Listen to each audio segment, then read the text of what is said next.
Angels Care Home Health, serving Hayes and the surrounding areas, is a Medicare-certified home health agency providing quality skilled nursing and restorative therapy services to patients in their homes. I would recommend Angel Care to anybody. They have really helped me regain my strength.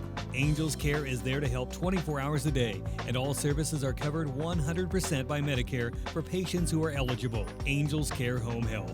We serve patients. I couldn't have survived this without Angels Care. Eagle Community Television presents Community Connection with your host, Mike Cooper. Hello and welcome again to Community Connection from Eagle Community Television. Thanks for watching, and thanks to our producer, as always, Jeff Durall.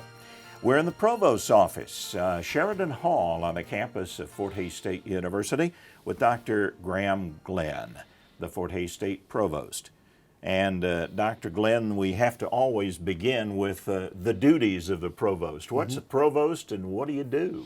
So it's actually, believe it or not, two titles. It's Provost and Vice President for Academic Affairs. The Provost part is the part that most people don't know.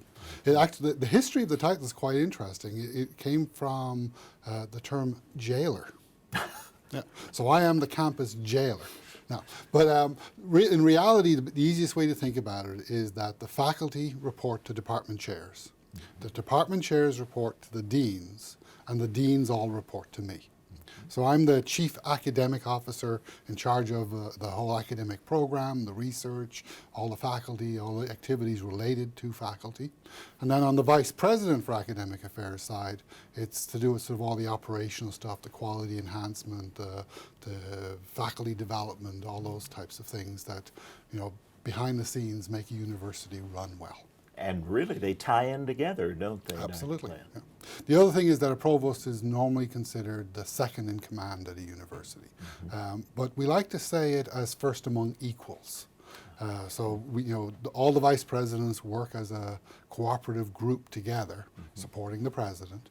And in the absence of the president, quite often the provost is the designee to take over.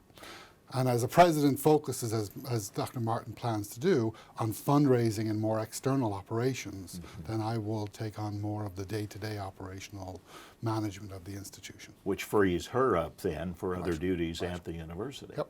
Well, let's focus a little on that Vice President for Academic Affairs, if we could. The ideas come to you then, up the chain, if you will, and then what?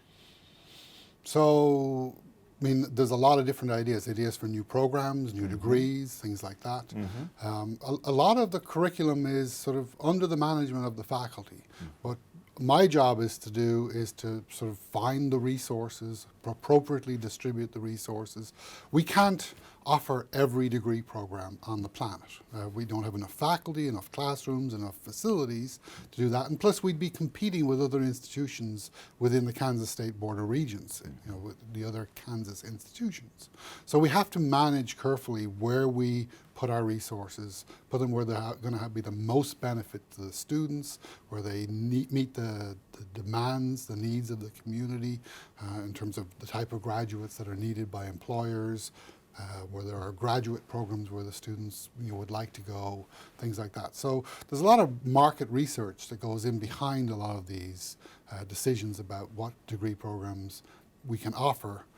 You know, even though the faculty can get very enthusiastic and energized about things, sometimes, you know, we got to look at the reality. Will we be able to get enough students, things like that, to actually make it worthwhile offering that type of program? And I was wondering where those ideas for programs and degrees come from, and a lot of it is market-based research that's driven there. Yeah. Many of the colleges will have their own advisory councils and boards, people who are actually actively working in the field in their disciplines, and will provide feedback about how well we are preparing our students for the workforce or for a graduate program. And then we'll use that to adjust the learning that we expect the students to achieve in our programs. And some of these programs then are tailored for the needs of Western Kansas, specifically for the University of Fort Hays State? So, you know, that's an interesting debate because there's a balance between tailoring students for a particular need and the fact that most students will not in 20 years have a job that exists today. Wow. So a big part of a university's function is to teach students how to think effectively, how to find information, how to make decisions, what we would call our liberal education core, how to read, to write, to communicate, all those sorts of things. So we're not necessarily a job-specific training institute. What we're doing is we're training flexible, well-educated thinkers who can adapt over time to the needs of the workforce, to research, to all those types of areas. So it's very important that a university not be seen as just a qualification granting institution to get people jobs. That's an important aspect of what we do, but we have to think longer term, that we're preparing students for the evolving world.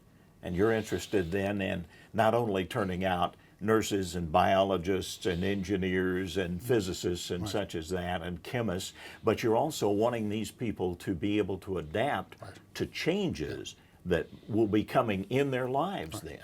The interesting thing is when you talk to hiring managers at big companies, they obviously want students, graduates, walking in the door who can do a particular job. But when you talk to the CEO of the company, they want people who are critical thinkers, who are good communicators, who have all those skills that will allow them to creatively move up the ladder, to think out of the box, to make a big difference to that company. And we've got to educate our students so that they can become that CEO over time. Tell me about a little of your previous work, Dr. Glynn. So I grew up in Dublin, Ireland. Did my undergraduate degree in University College Dublin in biochemistry and pharmacology. Was interested in how to develop drugs that would treat, currently untreatable disorders, particularly of the brain. I came to the United States to do my doctorate in neuroscience, particularly neuropharmacology, looking at schizophrenia, movement disorders. I did a postdoc for a couple of years at a drug company that doesn't exist today called Parke-Davis in Ann Arbor, Michigan. Again, looking at treating those types of disorders. Then I got into academia. I spent 12 years teaching in a couple of different schools of pharmacy. Actually, Creighton University was one of them in Omaha. And then as I got interested in teaching more effectively, I moved into the use of technology, the pedagogy, the science of teaching, and assessing effective teaching of outcomes for students, and then moved into faculty development, worked at Penn State for a number of years, Stony Brook out on Long Island, and most recently I was at Mercy College, which is in and around New York City, as their vice provost before coming here. That study of students and how they learn and effective ways to learn has certainly served you well in the new position of provost then. Well, certainly. I mean, the Fort Hays State is a teaching-focused institution.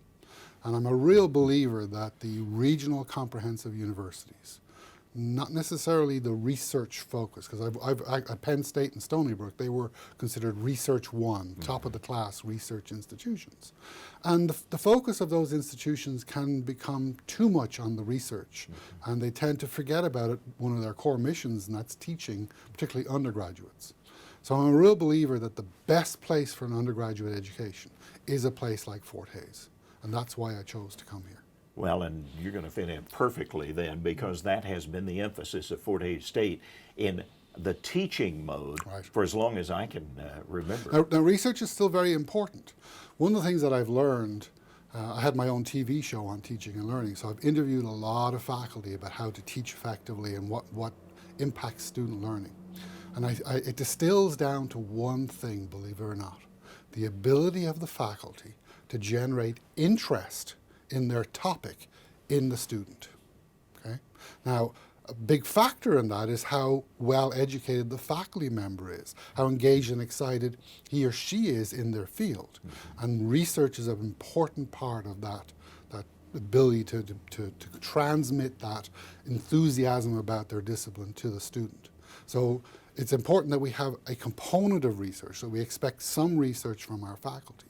But we have to recognize that our job is to educate undergraduate and master's and professional doctorate students here, and that is the primary purpose, but it is supported by the research activities of the faculty. Whereas at many of the Research 1 institutions, it's all about the research, and the teaching can unfortunately come in second place. And if that faculty is excited about their particular course curriculum, that could translate to other students becoming excited Absolutely. and pursuing research possibilities then. Right. That's what You know, the student, no matter what, the student is responsible for their own learning. They have to go away and they have to study. They're not going to, in college, they're not going to learn just by sitting in the classroom and listening to the faculty member. They have to work. And to get them to do that work, the best medicine is interest and enthusiasm. And if we can generate that in our students, and we have great faculty here who are very engaged and love teaching and are very good at doing that, and that's what makes us special. You've discovered some of the qualities and alluded to those already, Dr. Glynn. Talk about the qualities of Fort Hays State that attracted you. This is, many people have asked me, how did you end up in rural western Kansas from New York City? And, at this level of a university, when a university is looking for a provost, it's a national and even an international search.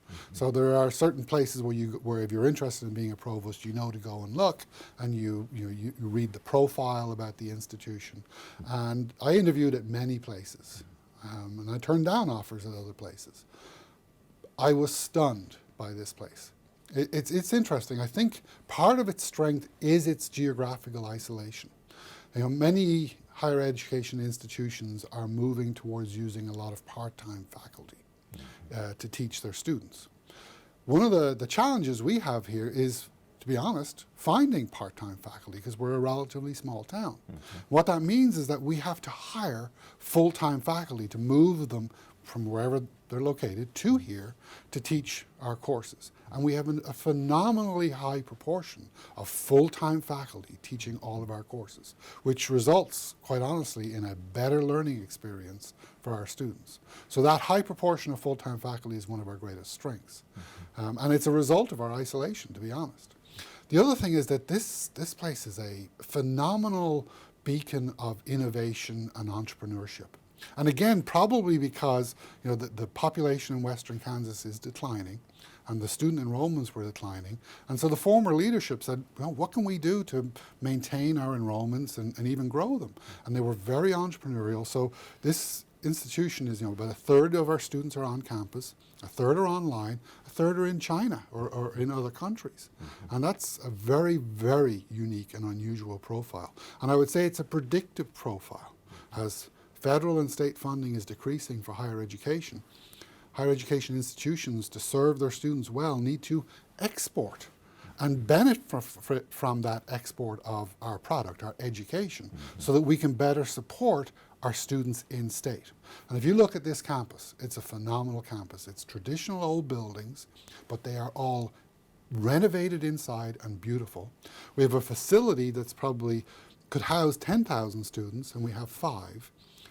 And everything is brand new, top of the art technology, and that's all possible by the fact that we're doing these entrepreneurial things, and believe it or not, have like the second lowest state tuition in the country.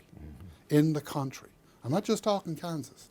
So all of this entrepreneurship has enabled this institution to provide this great body of faculty, this great facility at one of the lowest prices in the country. And any provost is excited about coming to an institution like this. And it shows.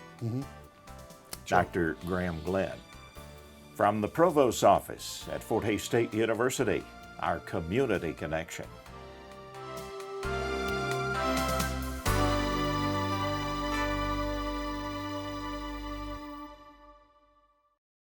Angels Care Home Health, serving Hays and the surrounding areas, is a Medicare-certified home health agency providing quality skilled nursing and restorative therapy services to patients in their homes. There's not any words to describe their kindness. Angels Care is there to help 24 hours a day, and all services are covered 100% by Medicare for patients who are eligible. Angels Care Home Health. We serve patients. They saved my life.